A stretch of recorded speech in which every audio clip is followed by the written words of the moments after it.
Hello students, welcome to the channel. मेरा नाम है सयम बड़ोला और आज चैप्टर 3 क्लास 12 मैथमेटिक्स का स्टार्ट करने जा रहे हैं। नाम क्या है? मैट्रिसेस। देखो, ये दो चैप्टर डिटर्मिनेंट और मैट्रिसेस, ये दोनों अलजेब्रा का पार्ट है। इनका वेटेज है काफ़ी। 2 क्वेश्चन आते ही हैं जेईई मेंस में हर साल। ओके, मतलब 8 नंबर का वेटेज। तो बहुत सिंपल सा टॉपिक है, बहुत इजीली तुम लोगों को समझ में भी आ जाएगा और बहुत इजीली तुमसे जेईई में बन भी जाएगा क्वेश्चन इसका। तो ध्यान से सुनना, हर एक टर्म को अच्छे से नोट करो, समझो, है ना। कुछ इतना ऐसे हवा वाली कुछ बातें नहीं है कि ऐसा कुछ इमेजिन करना है। ओके, और ये क्या, इसकी ज़रूरत क्या पड़ी? जब क्या होता है, बहुत सारी इक्वेशंस होती है, मान लो, जिसमें बहुत सारे वेरिएबल्स हैं। लीनियर इक्वेशन से मान लो 5 वेरिएबल की। जैसे एक इक्वेशन है a1x plus b1y plus c1z plus d1w बराबर f1। Okay, similarly a2x plus b2y plus c2z plus d2w f2, और ऐसी एक और इक्वेशन और एक और। Okay, 4 equation 4 variable. तो तुम एलिमिनेशन, सब्स्टिट्यूशन के मेथड लगाने जाओगे तो बहुत लेंदी हो जाएगा। ओके, और यहाँ तो मैंने 4 वेरिएबल ही लिए। n वेरिएबल्स भी होंगे तो उनके भी इक्वेशन के solution you can easily find with the help of matrices. Okay, इसलिए इसकी ज़रूरत पड़ी। होता क्या है वो समझते हैं। तो होता ये क्या है, ये होता है rectangular arrangement of the numbers. लिख लो इसकी डेफिनेशन। रेक्टेंगुलर अरेंजमेंट होता है नंबर्स का, सिंबल्स का, है ना, enclosed bye a brackets. Okay, enclosed bye pair of bracket. तो इसकी डेफिनेशन क्या हो गई?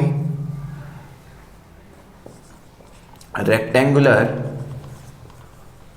Arrangement of numbers enclosed by pair of brackets। अच्छा, तुम लोग डिटर्मिनेंट तुम लोगों ने पढ़ा नहीं है ना। तो इसके बाद अपन डिटर्मिनेंट भी पढ़ेंगे, पर मैं एक चीज़ अभी नोट करा रहा हूँ कि डिटर्मिनेंट की एक वैल्यू निकलती है फिक्स्ड, है ना। ओके, और डिटर्मिनेंट को रिप्रेजेंट ऐसे 2 लाइनों से करते हैं और उसके बीच लिखा है तो डिटर्मिनेंट है। मॉड्यूलस वाले 2 लाइनें। ओके, पर मैट्रिसेस को ऐसे ब्रैकेट से रिप्रेजेंट करते हैं। समझ रहे हो दोनों में डिफरेंस? ये डिटर्मिनेंट का रिप्रेजेंटेशन है और ये मैट्रिसेस का। अब क्या होता है, डिटर्मिनेंट की एक फिक्स्ड वैल्यू निकलती है, मतलब ये सॉल्व होकर एक नंबर में कन्वर्ट हो जाएगा, पर ये एक अरेंजमेंट है। ओके, तो इसको तुम ऐसे सॉल्व नहीं कर पाओगे। क्लियर? तो ये चीज़ नोट कर लेना, डिटर्मिनेंट पढ़ेंगे तो ये चीज़ और अच्छे से समझ में आएगी, है ना। अब देखो तुम, तो इसमें कुछ चीज़ें होती है, बता देता हूँ। जैसे मैंने ये बना रखा है ना, enclosed bye a pair of bracket. ये दोनों ब्रैकेट लगा दिए। कुछ इसमें मान लो नंबर्स लिखे हैं 1 2 4, 3 2 5, 4 2 1। ओके, और एक और अपन बना लेते हैं 7 2 3। तो मेरे को बताओ, ये वाला जो मैट्रिक्स तुम्हारे सामने लिखा है, पहली बात ये मैट्रिक्स है क्योंकि अरेंजमेंट है नंबर्स का, एक प्रॉपर अरेंजमेंट है ना। तुम ऐसे दिमाग में रखो, एक्सेल की शीट देखी है ना तुमने, वो भी एक प्रॉपर रोज और कॉलम में डिवाइड है। तो वहाँ पे रोज क्या है? रोज मतलब ये हॉरिजॉन्टल लाइन, और कॉलम क्या होता है? Vertical line. जो ABCDEFG से लिखा रहता है ऊपर, that is a column number. और 1 2 3 4 5 6 यहाँ पे ऐसा लिखा रहता है 1 2 3 4, और इधर लिखा रहता है ABC। तो ये जो है ना, ये कॉलम नंबर है। ए कॉलम रो 1।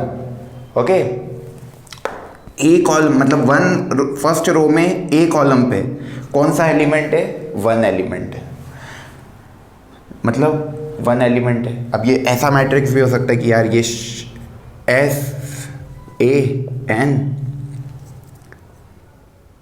SANABC।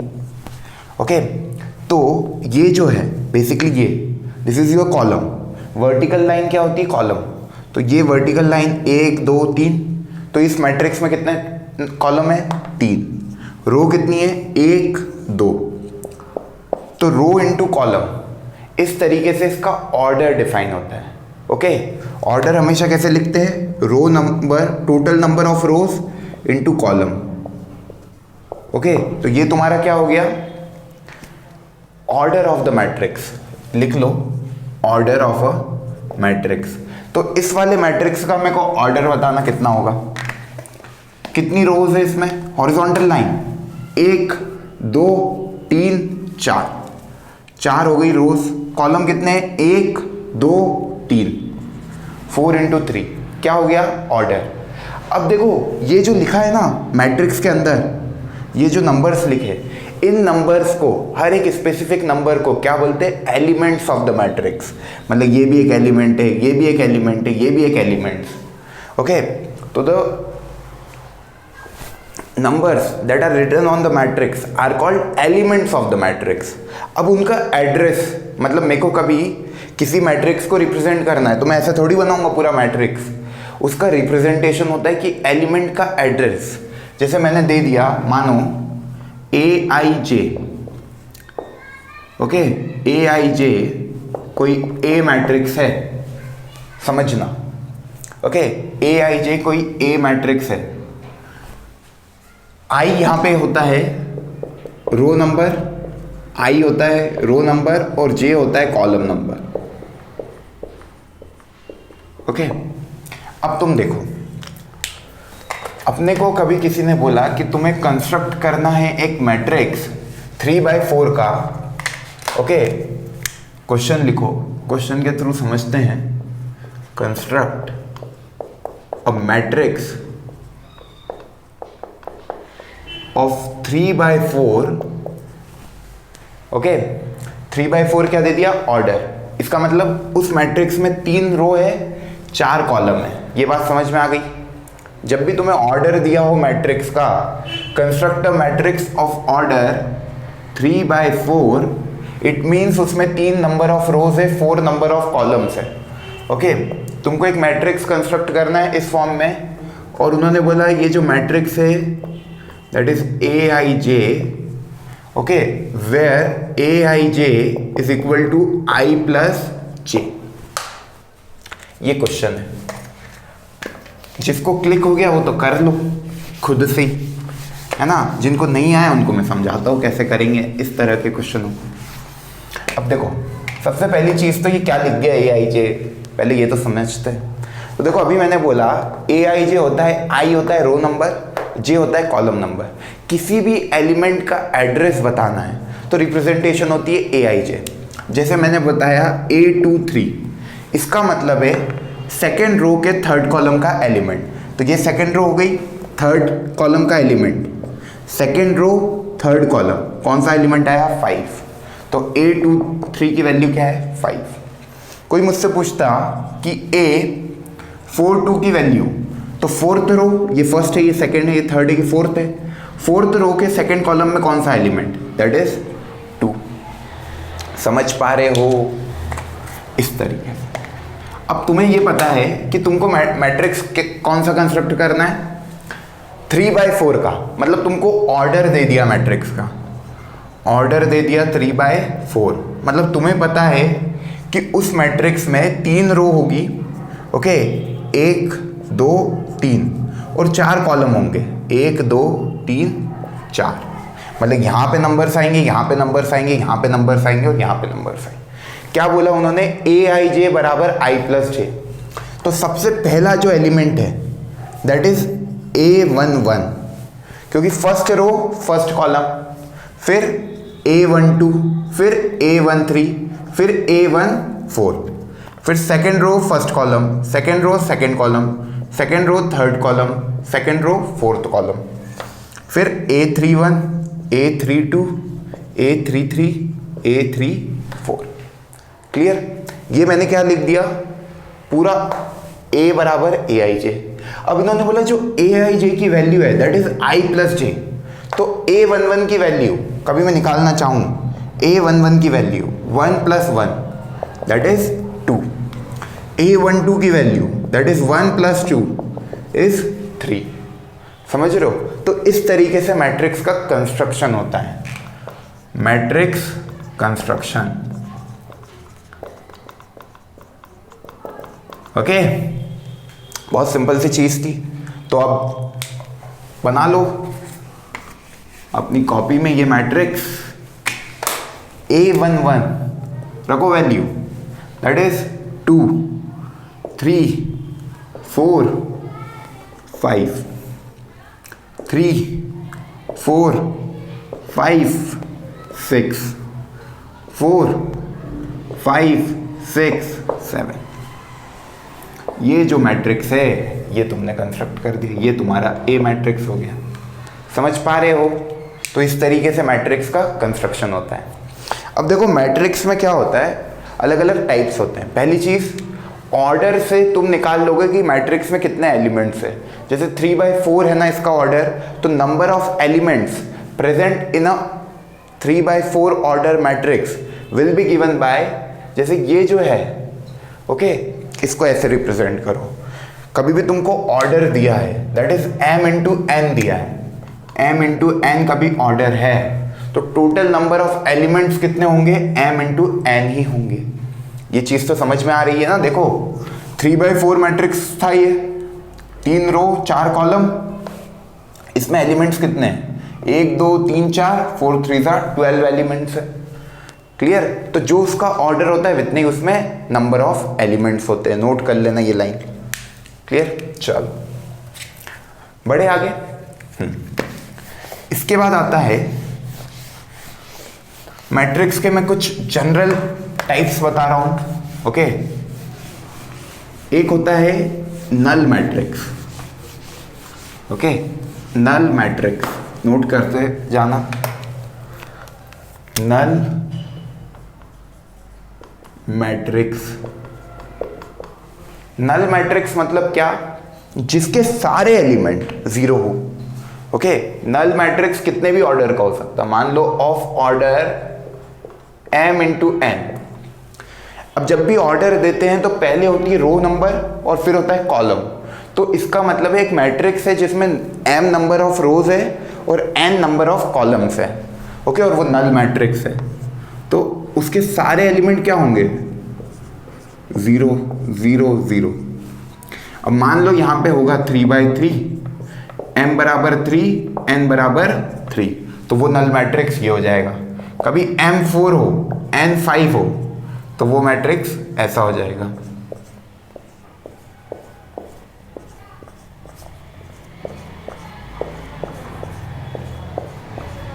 हर एक एलिमेंट जब जीरो है मैट्रिक्स का, मतलब क्या, इसको ऐसा लिख सकते हैं, aij इज इक्वल टू 0। ये रिप्रेजेंटेशन हो गया matrix A m into n, इधर लिख लो m into n। Okay, A matrix of order m into n will be represented as, यहां पे भी स्क्वायर ब्रैकेट ही आता है ऐसा, ये रिप्रेजेंटेशन है। इसका मतलब क्या है कि एक मैट्रिक्स है A जिसका ऑर्डर है m into n। Okay, elements क्या है, aij m into n, that will be equal to 0। मतलब aij तुम्हारा क्या है, 0 है। क्लियर? हर एक एलिमेंट तुम्हारा जब 0 हो जाए तो उस मैट्रिक्स को बोलते हैं नल मैट्रिक्स। क्लियर? अब आता है एक रो मैट्रिक्स। रो मैट्रिक्स क्या होता है, तो जनरल डेफिनेशन है, देखो रो मैट्रिक्स, जब किसी मैट्रिक्स में number of row is equal to 1 हो जाए। Number of row is equal to 1 मतलब क्या, a11 a12 a13 a14 and so on. Clear? ये वाले मैट्रिक्स कैसे है तुम्हारे, row matrix. Column matrix, column matrix क्या होता है, जब number of column is equal to क्या हो जाए, 1। क्लियर? तो ये a11 a21 a231। अच्छा, ये लिखना तो आ रहा है तुम लोगों को, मैं नंबरिंग कैसे दे रहा हूं, i j।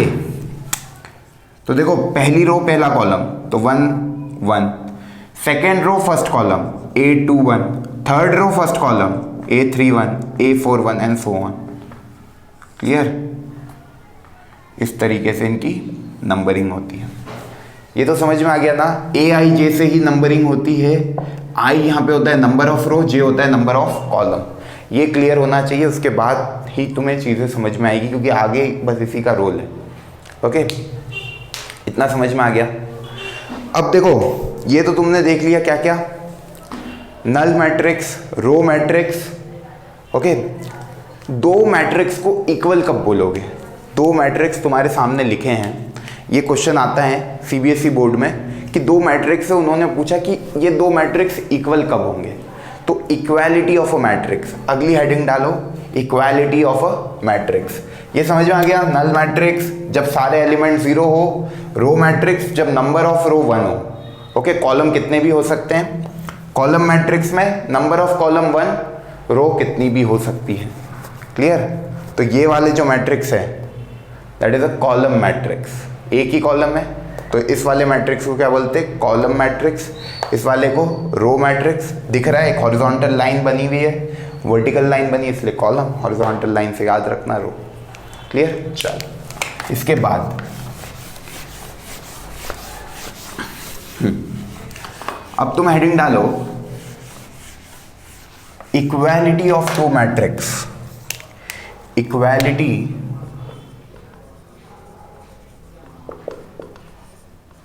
Of two matrix. दो मैट्रिक्स को इक्वल कब बोलेंगे? जैसे मैंने माना A matrix is equal to B matrix, कब होगा?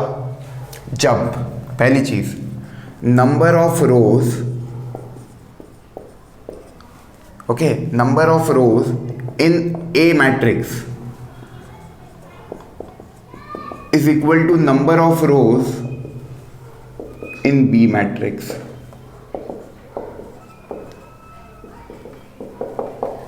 ओके, पहली कंडीशन। तीन कंडीशन होती है। दो मैट्रिक्स, A मैट्रिक्स है, B मैट्रिक्स है। ओके, ऑर्डर मान लो इसका m इंटू n है। A मैट्रिक्स का ऑर्डर है m इंटू n और B मैट्रिक्स का ऑर्डर है p इंटू q। ओके, तो जब number of rows in A matrix equal हो जाए number of rows in B matrix, okay, पहली कंडीशन। फिर number of columns in A matrix is equal to number of columns in B matrix. इसका मतलब क्या है यार? Number of rows A matrix में तो m की जो वैल्यू होगी वही, मतलब m should be equal to p। पहली चीज तो सर आपने यही लिखी कि m का नंबर इक्वल होना चाहिए p से, और दूसरी आपने बोला है कि number of columns in A matrix is equal to number of columns in B matrix. Okay, तो इसका मतलब आपने ये लिखा है कि जो n है वो इक्वल होना चाहिए q से। क्लियर? तो बेसिकली जो ऑर्डर है तुम्हारा मैट्रिक्स का वो सेम होना चाहिए, है ना, और वो भी कि रोज भी सेम होने चाहिए और कॉलम्स भी सेम। मतलब ऐसा 4 इंटू 3 का A मैट्रिक्स है तो 4 इंटू 3 का ही B मैट्रिक्स होना चाहिए, 3 इंटू 4 का भी नहीं चलेगा। ओके, तो भी उनको इक्वल नहीं बोलेंगे। ओके, ये तो दो ही कंडीशन हुई। अभी तीसरी मेन कंडीशन इक्वल होने की क्या है कि ईच एलिमेंट, ओके, जैसे जो भी उसकी लोकेशन है that is AIJ, okay, AIJ of A matrix should be equal to Bij of B matrix। ये थर्ड कंडीशन। ओके, मतलब क्या कि जैसे 1 1 मतलब पहली रो पहला कॉलम A मैट्रिक्स का एलिमेंट है 1। ओके, तो B वाले मैट्रिक्स का भी एलिमेंट क्या होना चाहिए? 1, फर्स्ट रो के फर्स्ट कॉलम में 1 ही होना चाहिए। तो ये बहुत इंपॉर्टेंट है। हाँ, मतलब क्या कि एलिमेंट, जैसे मैं तुमको एक एग्जांपल देके बताता हूँ। ओके, एक क्वेश्चन ही कर लेते हैं अपन। ये तुमने लिख लिया तीनों चीज़ें, ये तीन कंडीशन होती है इक्वालिटी ऑफ टू मैट्रिक्स, तभी तुम कहोगे कि दो मैट्रिक्स कैसे हैं? इक्वल है। ये आ जाता है तुम लोगों के CBSE की एग्ज़ाम में कभी कभार क्वेश्चन, तो ऐसे निकाल लेना। अब देखो,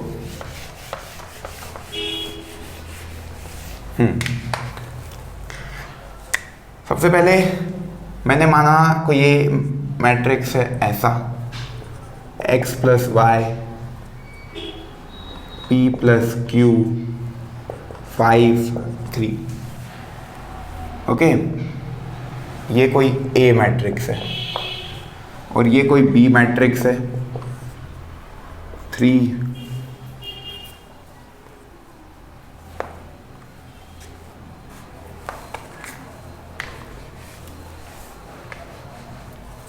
इधर कर दो x माइनस वाई, अब ये इधर कर दो p minus Q.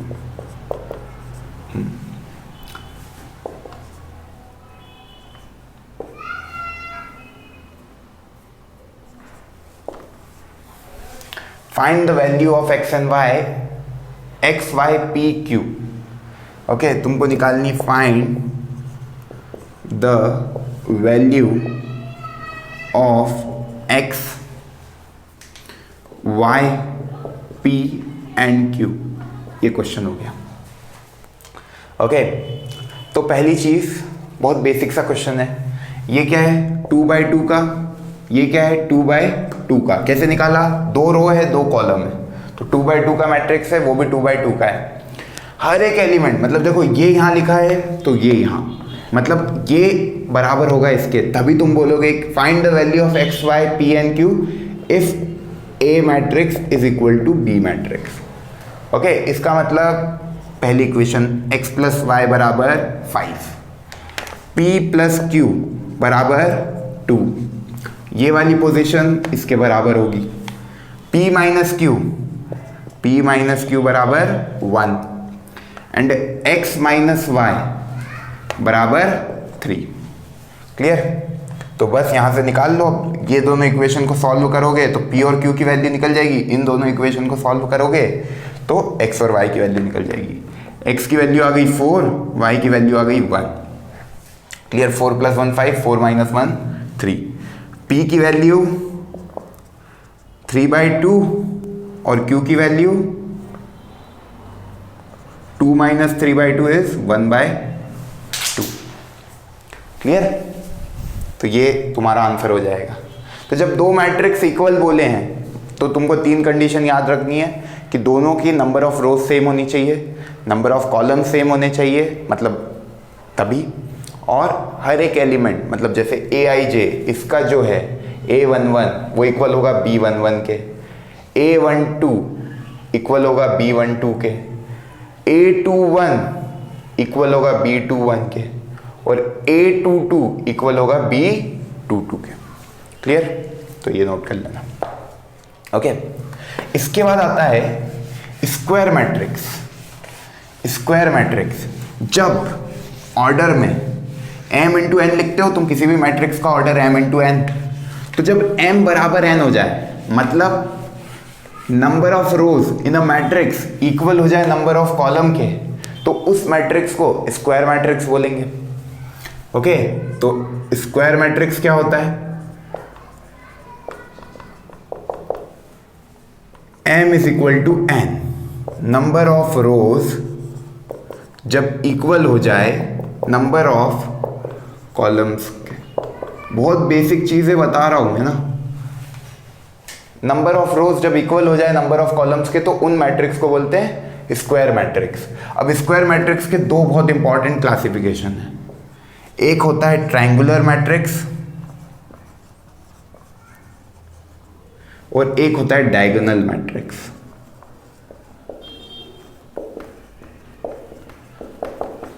Okay, triangular matrix में एक आता है अपर ट्रायंगुलर मैट्रिक्स और एक आता है लोअर ट्रायंगुलर मैट्रिक्स।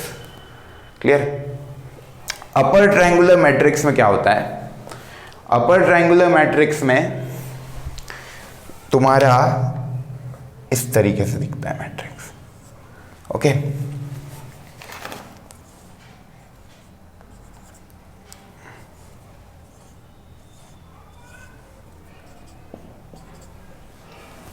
मतलब तुम्हारा जो जीरो होता है, ओके, अपर ट्रायंगुलर मैट्रिक्स में ये वाला जो पार्ट है इसको ऐसे लिखो, upper triangular matrix A I J, okay, is equal to 0 when I is greater than J.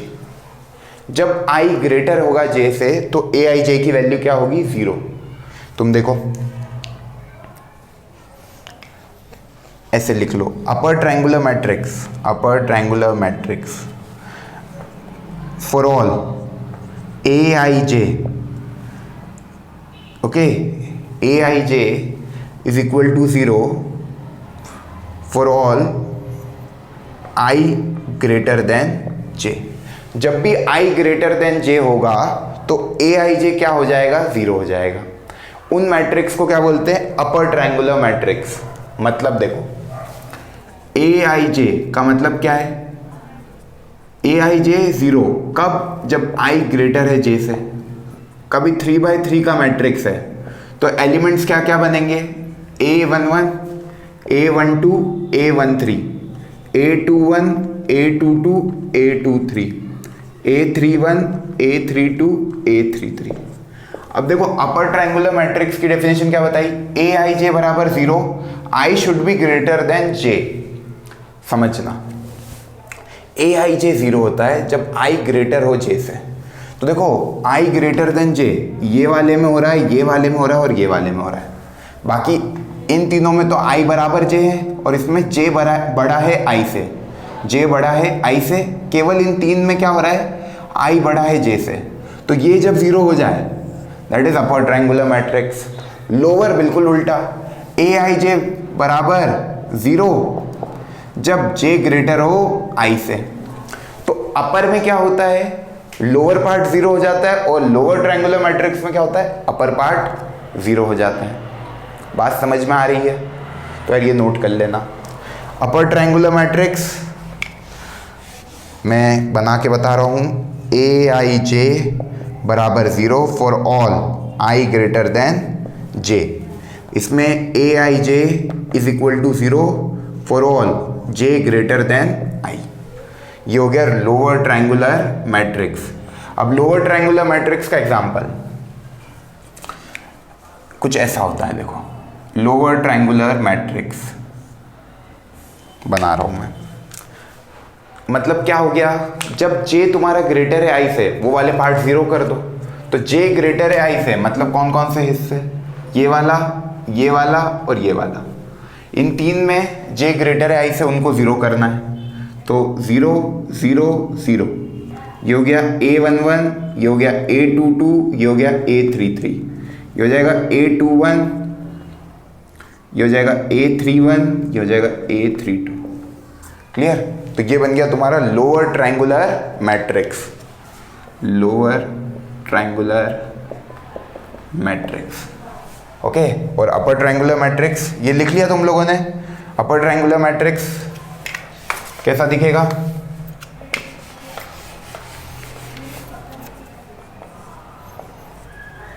A11, A22, A33, 0 0 0, A21, A12, A13, A23। Clear? पहले रो नंबर लिखते हैं, फिर कॉलम नंबर, इस तरीके से रिप्रेजेंटेशन। ये तुम्हारा हो गया अपर ट्रायंगुलर मैट्रिक्स, वो हो गया लोअर ट्रायंगुलर मैट्रिक्स। तो ये हो गए ट्रायंगुलर मैट्रिक्स के पार्ट, है ना। स्क्वायर मैट्रिक्स क्लासिफाई हुआ दो में, ट्रायंगुलर और डायगोनल। ट्रायंगुलर के दो, अपर ट्रायंगुलर और लोअर ट्रायंगुलर। अब डायगोनल मैट्रिक्स की बात करें, नोट कर ही लिया होगा ये तो आपने। अब डायगोनल मैट्रिक्स की बात करें तो वो क्लासिफाई होता है दो पार्ट में, that is scalar matrix, okay, और you can say unit matrix. Scalar matrix में क्या होता है? डायगोनल मैट्रिक्स में पहली चीज होती क्या है? तो डायगोनल मैट्रिक्स की डेफिनेशन होती है कि A I J, okay, is equal to 0। और अपन ऐसा करो, A I J is not equal to 0 for all I is equal to J. मतलब आई बराबर जे पे A I J not equal to 0 होना चाहिए। ओके, कोई एटलीस्ट वन।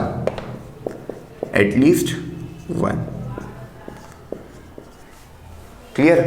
बाकी सब मतलब जैसे कोई स्केलर डायगोनल मैट्रिक्स पूछे तो ये मैंने मान लिया D1 D2 D3 0 0 0 0 0 0। ये जो मैट्रिक्स होता है जिसमें केवल डायगोनल एलिमेंट्स होते हैं, it is called diagonal matrix. Okay, अब इसमें ये भी हो सकता है D1 और D2 0 हो जाए, पर कोई एक को नॉट इक्वल टू 0 होना पड़ेगा, then only you will say that this matrix is called diagonal matrix. समझ पा रहे हो?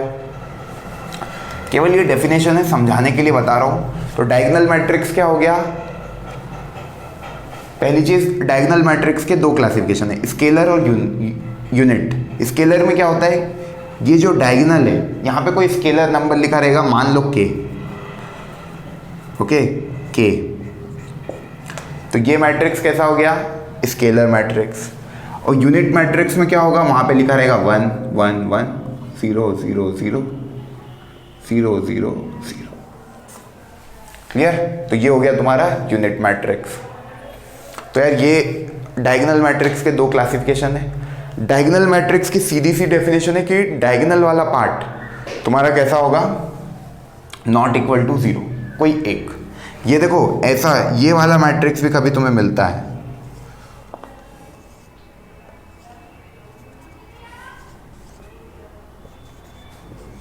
ये मैट्रिक्स को क्या बोलोगे? ये भी डायगोनल मैट्रिक्स, क्योंकि एक डायगोनल का पार्ट नॉट इक्वल टू 0 है, बाकी सब 0 भी हो गया। कोई एक भी डायगोनल लाइन में आ रहा है, जैसे यही डायगोनल है, ये डायगोनल है, ये डायगोनल है। ओके, अब तुम बोलोगे ये वाली डायगोनल, इसको डायगोनल नहीं बोलते मैट्रिक्स में, केवल एक डायगोनल होती है, ये वाली। ओके, तो डायगोनल में मतलब ये डायगोनल क्यों होती है? क्योंकि जब भी i बराबर j हो जाए, okay, that is a11 a22 और a33। क्लियर? ये सब स्क्वायर मैट्रिक्स के क्लासिफिकेशन है। तो इनमें से कोई एक at least one of ai should not be equal to 0, then only you will say that the matrix is diagonal matrix. Clear है ये बात? तो ये नोट कर लेना। ओके, अब तुम मेरे को एक चीज बताओ, जो डायगोनल मैट्रिक्स होता है, ओके, वो अपर ट्रायंगुलर मैट्रिक्स और लोअर ट्रायंगुलर मैट्रिक्स तो होता ही है। क्लियर? पर वाइस वर्सा नहीं है, अपर ट्रायंगुलर मैट्रिक्स और lower triangular matrix diagonal matrix नहीं होते हैं। क्लियर? ये चीज समझ में आई? ऑल, क्या बोला मैंने? All upper triangular matrix and all diagonal matrix, okay, are upper triangular matrix and lower triangular matrix, means all diagonal matrix are triangular matrix, but vice versa is not true. अब तुम चीजें समझो, मैं कुछ points लिखा रहा हूं। Point number 1,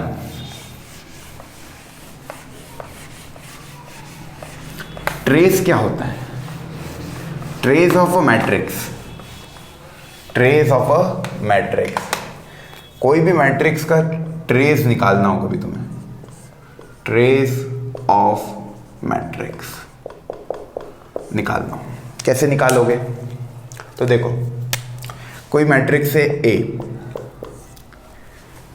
A11 A12 A13 A21 A22 A23 A31 A32 A33। पहली चीज, ट्रेस किन मैट्रिक्स का निकलता है? ये मस्ट कंडीशन है, स्क्वायर मैट्रिक्स का ही तुम ट्रेस निकाल सकते हो।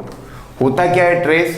ट्रेस होता है, जैसे तुमको ट्रेस निकालना है, तुम लिखोगे TR of A, okay, trace of A that is equal to summation AII, okay, या AIJ, वेयर I बराबर J। Okay, clear? अब वो square matrix m into m का है मान लो, तो 1 से लेके m तक। क्लियर? तो इसका ट्रेस क्या हो जाएगा? A11 plus A22 plus A33 plus A44 up to AMM। Clear. तो कोई मैट्रिक्स जिसका ऑर्डर m इंटू एम है, अब जैसे यहाँ तो 3 इंटू 3 था, यहाँ पे 3 इंटू 3 है, तो इसका ट्रेस क्या हो जाएगा, a11 a22 a33, ये डायगोनल एलिमेंट्स का सम is called trace of a matrix. Clear है। बहुत बेसिक बेसिक चीज़ें बता रहा हूँ, डेफिनेशन से ये सब लिखते चलो, काम आएगी सब। तो ट्रेस ऑफ ए क्या होता है, डायगोनल एलिमेंट्स का सम।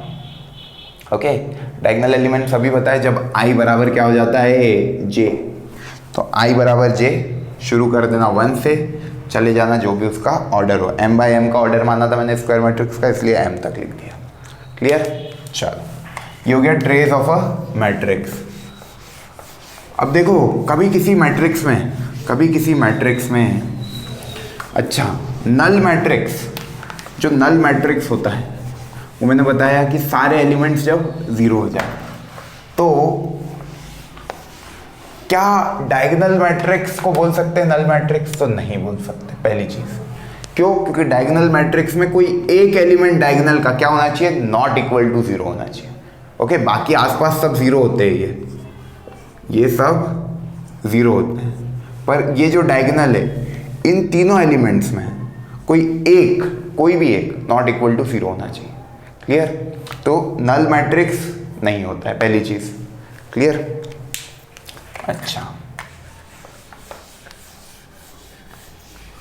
तो अब अपन आ जाते हैं addition of two matrix. Addition of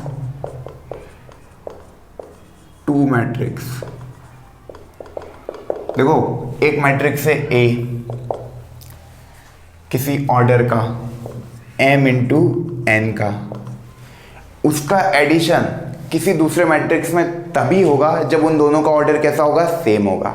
तो addition of two matrix will take place only when they both have same order.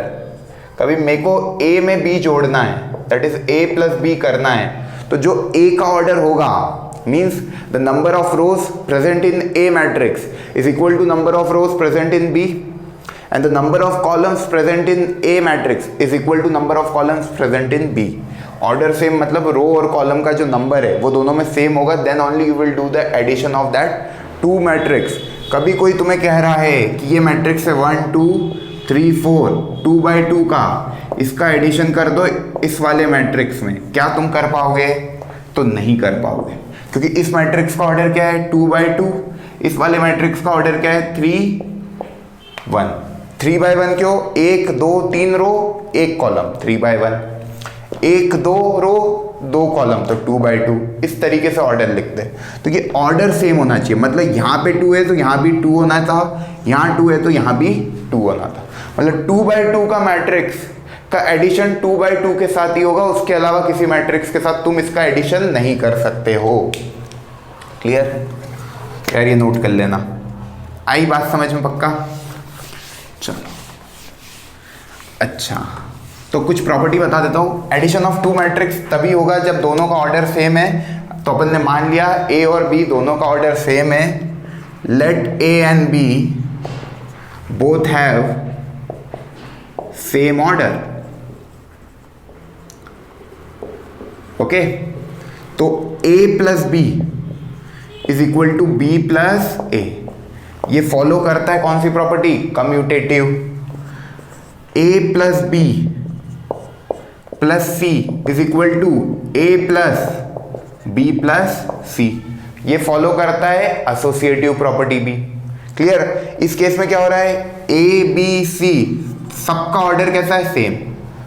All three have the same order. Clear? C का भी वही ऑर्डर है जो A B and C have the same order, then only you will do the addition, है ना? Addition तभी होगा जब सबका ऑर्डर सेम होगा। ये चीज़ हो गई, पक्का ये बात समझ में? अच्छा, अब एडिटिव इनवर्स निकालने के लिए क्या करोगे? Additive inverse. एडिटिव इनवर्स मतलब क्या? जैसे A प्लस B बराबर क्या आ जाए? 0, तो अपन बोलेंगे B is a additive inverse of A। Okay, तो किसी ने बोला एडिटिव इनवर्स निकालना है A मैट्रिक्स का। ये सब चीज़ें पता होनी चाहिए तुमको। Additive inverse, clear. बाइनोम, वो कौन सा रिलेशन एंड फंक्शन का बाइनरी ऑपरेशन वाले में मैंने एडिटिव इनवर्स और मल्टीप्लिकेटिव इनवर्स के बारे में डिस्कशन किया था। मल्टीप्लिकेटिव इनवर्स क्या होता है, a इंटू बी जब बराबर हो जाए 1 तो b क्या होगा, multiplicative inverse of a plus b बराबर 0 तो b क्या हो गया, a का एडिटिव इनवर्स, क्लियर। तो जब b मैट्रिक्स की वैल्यू निकालनी है, इसका मतलब क्या हो गया, b बराबर क्या आया, -a, क्लियर। अब देखो ये बहुत इंपॉर्टेंट है, तुमको मान लो a मैट्रिक्स दिया है 1 2 3 4, क्लियर। अब b मैट्रिक्स बोला है, मतलब तुमको इसका एडिटिव इनवर्स निकालना है, तो a का एडिट मतलब मैंने माना b इसका एडिटिव इनवर्स है a का, ओके। तो सबको क्या कर दोगे, -1 -2 -3 -4। अब a प्लस बी करोगे तो 0 हो जाएगा, क्लियर। तो एक चीज समझनी है, जब भी ओके एडिशन करना तो तुम्हें आता है, एक क्वेश्चन दे देता हूं, ओके। उसके बाद तुमको ये बताता हूँ कंसेप्ट एडिटिव इनवर्स का। तो ये मैट्रिक्स है, मान लो 3 4 2 1 2 3 7 3 2, ओके, प्लस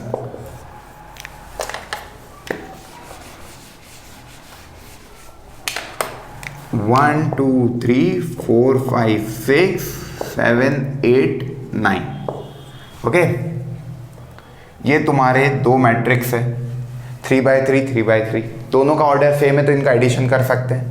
करा मैंने एडिशन, फाइनल क्या बनेगा, 3 + 1 that is 4, 1 + 4 that is 5, 7 + 7 that is 14, 4 + 2 6, 2 + 5 7, 3 + 8 11।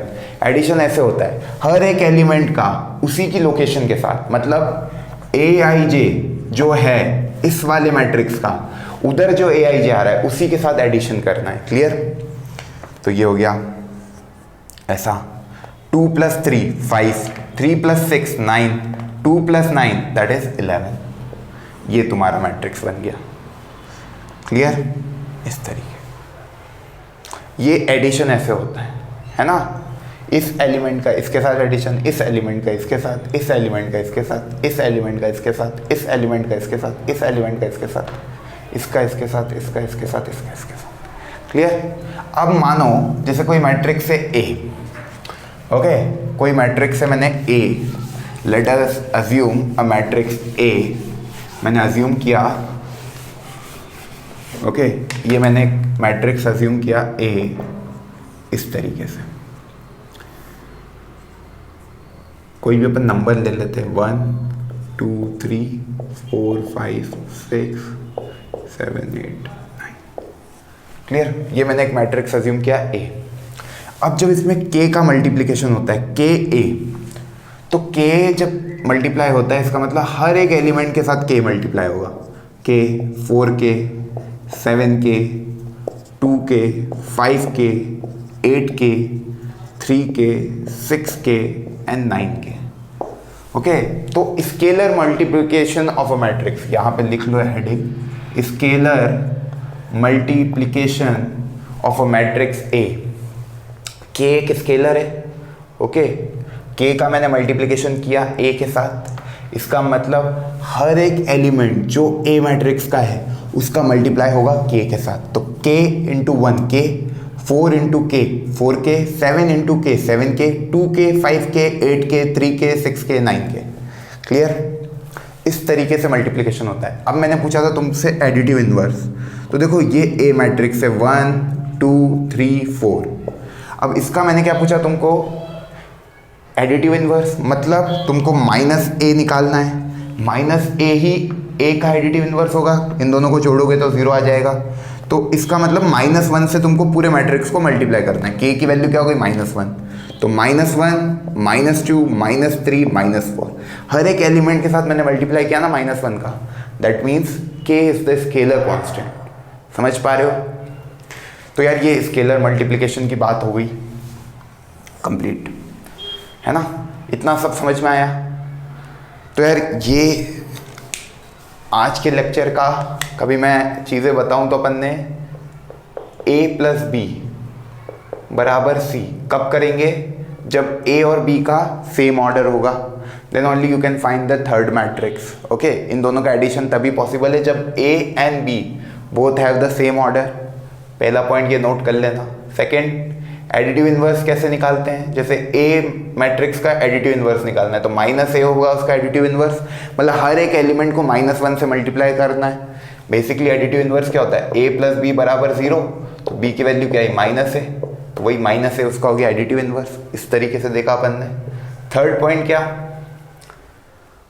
Third point, जब कोई स्केलर कांस्टेंट का मल्टीप्लिकेशन होता है किसी भी मैट्रिक्स में तो इसका मतलब हर एक एलिमेंट के साथ उसका मल्टीप्लिकेशन होगा, हर एक एलिमेंट, जितने भी एलिमेंट होंगे। क्लियर? तो बेसिकली क्या होता है, बेसिकली क्या होता है, जैसे देखो कोई मैट्रिक्स है, कोई मैट्रिक्स है 2 3 4 5 6 7, ये ए मैट्रिक्स है। ओके, 8 9 10, ये ए मैट्रिक्स है। इसमें मैंने 2A मैट्रिक्स निकालना है तो मेरे को क्या करना पड़ेगा? 2 2 4 6 8 10 12 14 16 18 20, हर एक एलिमेंट को 2 से मल्टीप्लाई कर दिया तो 2A मैट्रिक्स आ गया। क्लियर? ये चीज़ नोट कर लेना। ओके, तो यार आज के लेक्चर के लिए इतना सफिशिएंट है। बेसिक नॉलेज दिया है। पहली एक्सरसाइज वही है इक्वालिटी ऑफ द मैट्रिक्स वाली, वो हो जाएगी तुम लोगों से। फिर आगे अपन और इसमें डिस्कशन करेंगे टाइप्स ऑफ मैट्रिक्स के अकॉर्डिंग, है ना। तो अभी तक जितना पढ़ाया है उम्मीद कर रहा हूँ सब चीज़ें समझ में आई होगी, नोट करी होगी आप लोगों ने, है ना। तो ये है मैट्रिक्स की इंट्रोडक्शन। Okay, thank you.